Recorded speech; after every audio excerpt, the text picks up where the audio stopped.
Hi, hi, hi. This is Slice of Daily Life.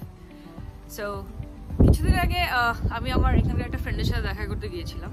দেখা করতে যে আমরা অনেক কিছু টপিক নিয়ে কথা বলতেছিলাম। একটা পর্যায়ে হচ্ছে যে আমি ওকে বলতেছিলাম যে বাংলাদেশে যখন আমি ছিলাম তখন আমি অনেক আউটগোয়িং ছিলাম। আমি অনেক বাইরে যেতে পছন্দ করতাম, ফ্রেন্ডদের সাথে ঘুরতে ফিরতে অথবা রেস্টুরেন্টসে যেতে।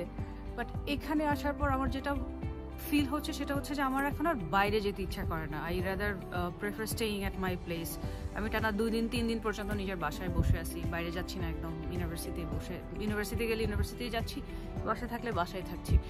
এবং আমার আরও কিছু প্রবলেমস হচ্ছিল। তো এগুলো বলার পর আমার ফ্রেন্ডটা আমাকে বললো যে you are probably suffering from winter blue. তো উইন্টার ব্লু সম্পর্কে আমি আগে একদমই জানতাম না, ওর থেকে প্রথমবার শুনেছি। শোনার পর আমি বাসায় এসে কিছুটা রিসার্চ করে দেখলাম যে জিনিসটা কী। তো উইন্টার ব্লু বা উইন্টার মেলানকলি জিনিসটা এরকম, সেটা হচ্ছে একটা সিজনাল ডিজিজ।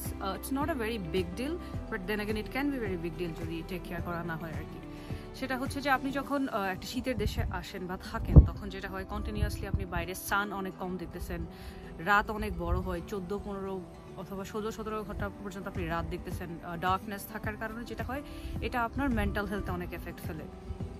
অনেক মুড সুইংস হয়, খাবারে কোনো অ্যাপিটাইট থাকে না, লেজিনেস ফিল হয়, লিথার্জিক লাগে, কোনো কিছু করতে ইচ্ছা করে না, বিছানা থেকে উঠতে ইচ্ছা করে না। সো আমার মনে হয় আমি এখানে আসার পরে বেশ অনেক দিন পর্যন্ত I have been suffering from this. আমার কাছে মনে হয় still I am a bit suffering from this. আমারও সেম প্রবলেমটা হয়।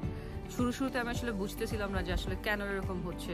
নর্মালি আমি তো এরকম না, বাট লেটার অন আমি আসলে আস্তে আস্তে যখন রিসার্চ করা স্টার্ট করেছি, অনেক কিছু সিমটমস আমি নিজের সাথে হচ্ছে রিলেট করতে পারছিলাম। তখন হচ্ছে যে আই কুড ফিগার আউট যে I am probably suffering from winter blue or winter melancholy. তারপর এখন যেহেতু আমি জানি I am still suffering from it, but আমি এখন আগের থেকে better, because since I know about it already.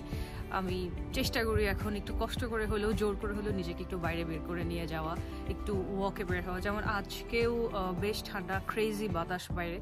Still I feel like যে না, আজকে আমি আসলে বের হবো। আজকে একটা Sunday, I should not waste Sundays just sleeping at my home. So I don't know আপনারা উইন্টার ব্লু বা উইন্টার মেলানকলির কথা আগেও কখনো শুনেছেন কিনা বা জানেন কিনা। এই ধরনের প্রবলেম আমার মনে হয় যারা শীতের দেশে থাকেন, বিশেষ করে আমার মতো যারা নতুন একটা শীতের দেশে গিয়েছেন, আপনাদের হয়তো সেম প্রবলেমটা হইতে পারে। If you can relate, you can just comment, and I hope you are having a good day. Bye by.